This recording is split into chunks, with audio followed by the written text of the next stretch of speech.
Please give a warm welcome to Liz Hardwick. Thank you. Thanks, Nick. Hello, everyone. 97% of internet users use a search engine when looking for a business online.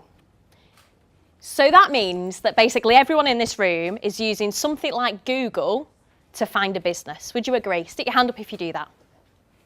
Fantastic, almost everyone in the room. So the aim of the game then is for us to be able to be found by those people that are searching for whatever it is we do. And that has two elements to it: visibility and user intent. So another question for you: who Googles themselves or their brand name on a regular basis? Stick your hand up for me. Yes, well done. Be proud of it.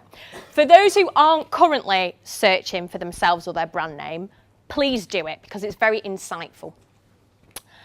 If you're on page 1 of Google for your brand name, that's fantastic. People who know who you are and know your brand exist are going to find you. But think about those people who don't know that you are the person for that go-to service or goods that you're offering, that don't know that it's you that they're after. So then 71% of B2B, business to business, people who are ready to make a purchase, so they're just about to buy, will start their search with an unbranded generic key term. So that's not looking at your brand name, not looking at your business name, but they're looking at the goods and services that you offer. So there's lots of opportunity to be had. So we'll talk about the visibility first. So hopefully all of us are aware that we need a website of some description to be found, be ahead of the game than any of our competitors might be. And we need 3 things from our website. 1, a technically good website. That's no broken links, fast page speeds, and easy to navigate around for our potential clients or customers. The second one, good quality regular content. So that might be our blog that we're sticking stuff on a regular basis. And third, we want a good reputation for our website. So that includes bringing links in from other people's websites to ours. It also might be a thing called social signals, which might be other people sharing your website on their social media. But that will only get us so far. So what I want to share with you this evening is how we help our clients be more visible online and how you can too. So I'll give you an example. One of our clients, if you haven't noticed, I'm based in the Northwest via the accent, and one of our clients is a local estate agent, family-run business, and they are in the Bolton area. Now, the particular client came to us and were absolutely adamant they wanted to rank for estate agents Bolton. Now that's all well and good, but if you think about the user intent for a second, it might be people that are buying, that are selling, that are letting or renting. So to think about user intent, to get the higher quality, better leads for them, we need to figure out who their specific target client is. And we drilled that down, and they were really interested. They made their most money from people who wanted to sell their house.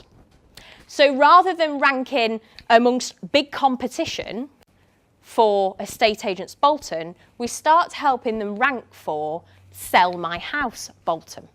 So can you understand the user intent there is much more specific, because that's much more likely to be someone who wants to sell their house in that local area.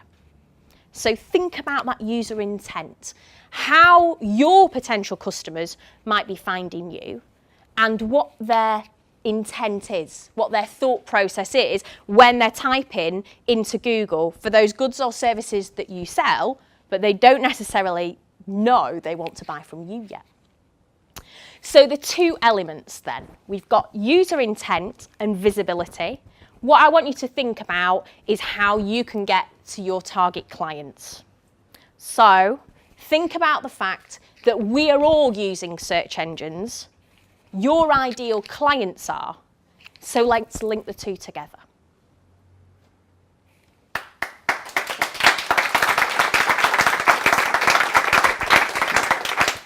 Brilliant, Liz. High quality leads, high quality talk, high quality feedback. Yeah. Really me.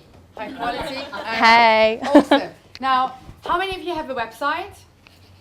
And how many of you picked something up just from listening to that? Like user intent, this is all like this tech lingo. I love it so much.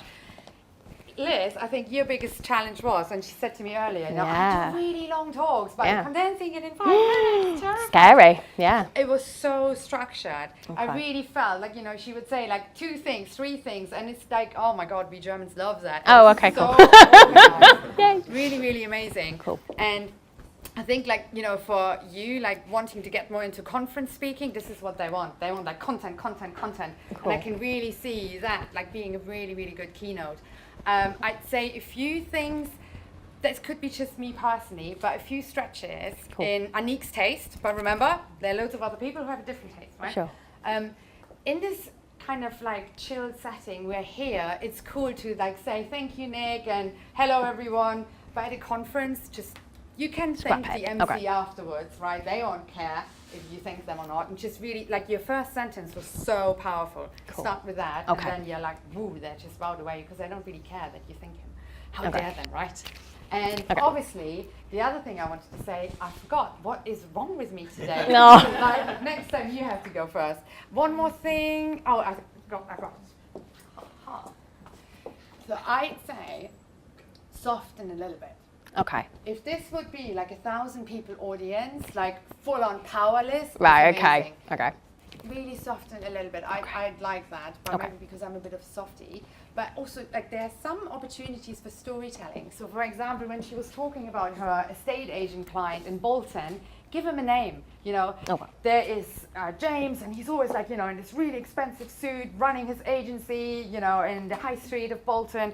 Like, just a little bit. I know 5 minutes doesn't give a lot of space for that kind of stuff, but that would have made it come alive. But I'd be a speaker booker, I'd book you.